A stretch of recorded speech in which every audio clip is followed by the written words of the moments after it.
এই সরকার কতদিন টিকবে বলে মনে করেন? সব আজকে সরকার রিলেটেড প্রশ্ন দেখা যাচ্ছে। সরকার কতদিন টিকবে এটা তো আল্লাহ মাহবুদ জানেন।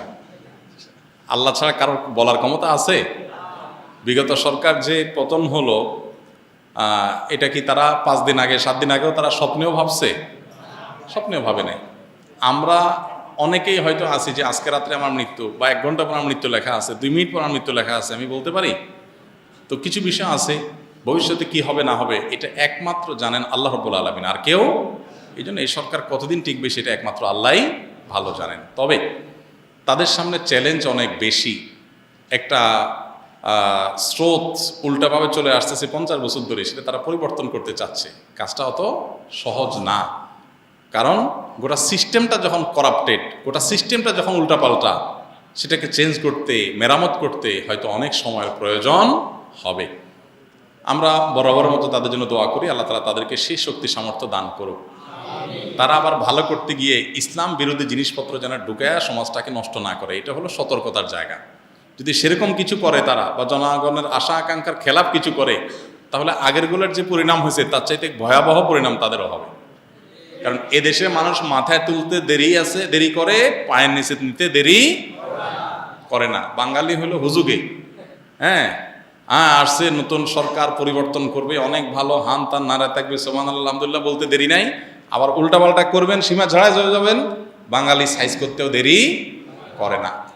অতএব তারা কতদিন টিকবে এটা মূলত আল্লাহ তাআলা ভালো জানেন। তবে বাহ্যিক দৃষ্টিকোণ থেকে এটা নির্ভর করে তাদের কর্মকাণ্ডের উপরে। তারা যদি জনগণের আশা আকাঙ্ক্ষাকে প্রতিফলিত করতে পারে, আমরা জোরালোভাবে আশা করি যে তারা পারবে, দোয়াও করি তারা যেন পারুক, আল্লাহ তাদেরকে যেন ব্যর্থ না করুক। কারণ তারা ব্যর্থ হয়ে গেলে আমাদের আসলে যাওয়ার আর কোনো জায়গা থাকবে না, সর্বস্তরের মানুষ আশাহত হয়ে যাবে। এই জন্য এটা নির্ভর করে যে আসলে তারা তাদের পদক্ষেপগুলো যথাযথ নিতে পারবে কিনা।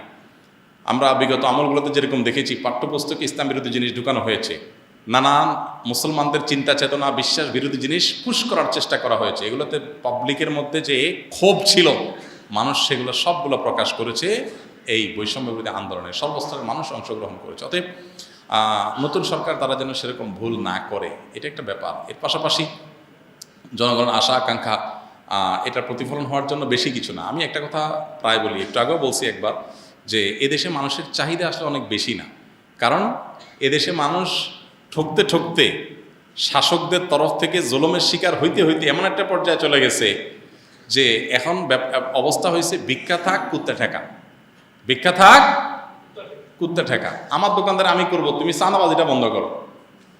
আমার চাকরি আমি করব, তুমি ঘুষ যেন দেওয়া না লাগে সেই ব্যবস্থা করো। এইটুকু জিনিস করলেই সাধারণ পাবলিক খুশি। আল্লাহ তাআলা তাদেরকে সেই তৌফিক দান করুন। একজন প্রেগনেন্ট মহিলা 7 মাস রানিং, কিন্তু নামাজে সেজদা দেওয়ার সময় পেটে ব্যথা লাগে, রক্ত টান খায়, এখন কি করবে?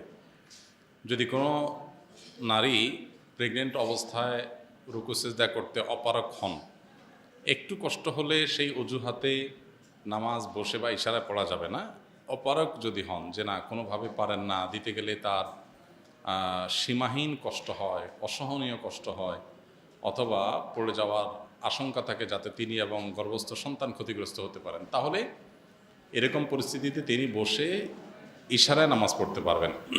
যদি দাঁড়াতে পারেন দাঁড়াবেন, রুকু করতে পারলে রুকু করবেন, সেজদাটা দিতে অসুবিধা হলে ওইটা শুধু তিনি বসে মাথা ঝুঁকিয়ে সেজদার নিয়ত করে যদ্দূর পারেন ঝুঁকাবেন এবং তাসবিহ পড়ে আবার সোজা হয়ে বসবেন। অর্থাৎ তিনি ইশারায় সেজদা দিবেন। এটা হলো যদি তিনি অপারগ হন তাহলে। কারণ আল্লাহ তাআলা কোরআনে কারীমে বলেছেন, লা ইউকাল্লিফুল্লাহু নাফসান ইল্লা উসআহা, আল্লাহ তাআলা কাউকে তার সাধ্য, তার সামর্থ্যের বাইরে কোনো কিছু চাপিয়ে দেন না। অতএব কার জন্য যদি এটা অসম্ভব রকমের কষ্ট হয়, তাহলে এটা তার জন্য জায়েজ আছে যে তিনি ইশারায় নামাজ পড়বেন। ছোটরা কত নম্বর কাতারে বসবে? নামাজের সময় সম্ভবত জানতে চেয়েছে। নামাজের সময় ছোটরা, তাদের দাঁড়াবার কোনো কাতারের নম্বর নাই, তবে একটা সিরিয়াল আছে, সেটা হলো যে বড়দের নামাজের কাতারের পর ছোটরা দাঁড়াবে।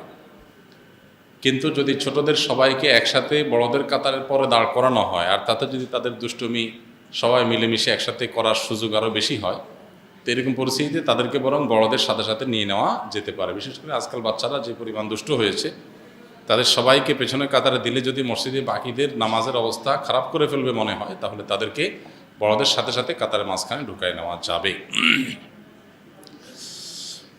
দাড়ি না রেখে মারা গেলে জান্নাত পাওয়া যাবে কিনা? জান্নাত কে পাবে না পাবে ভাই, এটা তো আল্লাহ তাআলা ফায়সালা করবেন।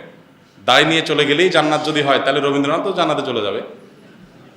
জান্নাতে কে যাবে না যাবে এই কথা আমরা বলতে পারি না, তবে জান্নাতি যারা হবেন তাদের কিছু ক্রাইটেরিয়া, কিছু আলামত আছে, সেগুলো আমরা বলতে পারি, কোরআন হাদিসে বলা আছে। বিশেষ করে এটা করলেই সে জান্নাতে যাবে, এটা করে নাই সে জাহান্নামে যাবে, এরকমভাবে বলার সুযোগ আমাদের কাছে শরীয়ত রাখে নাই।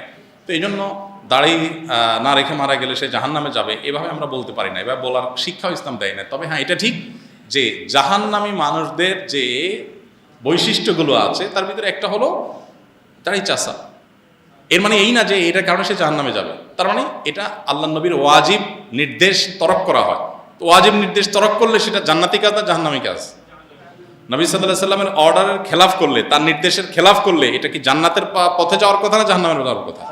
কিন্তু এমনও হতে পারে যে কারোর দাড়ি নেই, অন্যান্য দিক ভালো আছে, আল্লাহ তাকে মাফ করে জান্নাত দিয়ে দেবেন। আবার কারোর দাড়ি আছে, অন্যান্য দিক খারাপ আছে, আল্লাহ তাকে জাহান্নামে দিয়ে দিতে পারেন। এই জন্য দাড়ি দিয়েই শুধুমাত্র জান্নাত আর জাহান্নামের নিশ্চয়তা আমরা দিতে।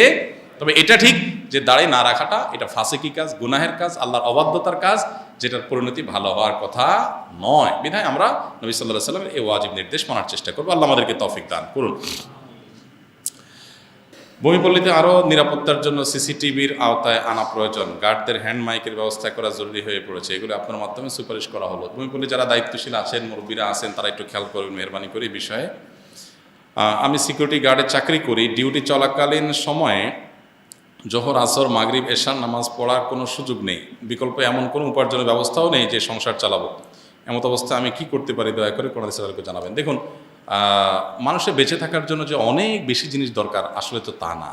বেঁচে থাকার জন্য এত বেশি জিনিস দরকার হয় না। আপনি অ্যাটলিস্ট এই কাজটা করেন যে কোনো রকম ডাল ভাত ব্যবস্থা করার মতো কোনো কিছু করেন। যে চাকরি করতে গিয়ে আপনার নামাজ ছেড়ে দিতে হয়, সে চাকরি করা আপনার জন্য জায়েজ নাই। এটা হলো প্রাণের মতো। আমার যদি কোনো একটা চাকরিতে বলা হয় যে তোমাকে হ্যান্ডসাম স্যালারি দেওয়া হবে, তোমার ভালো চাকরি দেওয়া হলো, তবে একটা কাজ তোমার করতে হবে, সেটা হলো যে তুমি ডিউটি চলাকালীন সময় নিঃশ্বাস বন্ধ রাখতে হবে। তো এই চাকরিকে আমি করব? যে চাকরি করে আমার মরেই যাওয়া লাগবে, চাকরি করে আমার লাভটা কি? তো যে চাকরি করে আমার জাহান্নাম নিশ্চিত হবে, আমি নামাজ পড়তে পারবো না। মুসলমানের কাছে নামাজটা হলো নিঃশ্বাস ফেরানোর মতো। এরকম আমার জীবন যেরকম নিঃশ্বাস ফেরানো ছাড়া টিকবে না, নামাজ ছাড়া আমার ইমানও টিকবে না। সো এক্ষেত্রে কোনো ছাড় নাই, আপনি অন্য হালাল কিছু খুঁজবেন। আমরা অনেক সময় নিজেদের ইগোর কারণে বা নিজেদের আত্মসম্মানের কারণে হালাল চাকরিতে আমরা যেতে পারি না। আমি এক্ষেত্রে বলতে চাই যে আপনি চেষ্টা করেন একটা ছোট কাজ করার, যেটাকে আপনি ছোট কাজ মনে করছেন। একটা দোকানে কর্মচারী হন, আপনি একটা রিক্সা চালান, আপনি অন্য আরেকটা কাজ করেন, তারপরও হারাম, যেখানে চাকরি করতে গেলে হারাম করতে হবে, নামাজ পড়তে পারবেন না, সেটা আপনার জন্য করা কি নাই, জায়েজ নাই। হ্যাঁ, আরেকটা চাকরি পাচ্ছেন, পেতে যাচ্ছেন, সেজন্য অপেক্ষা করলেন, এতটুকু আপনি করতে পারেন। কিন্তু আপনি অনবরত এটা করতেই থাকবেন এরকম করা উচিত না।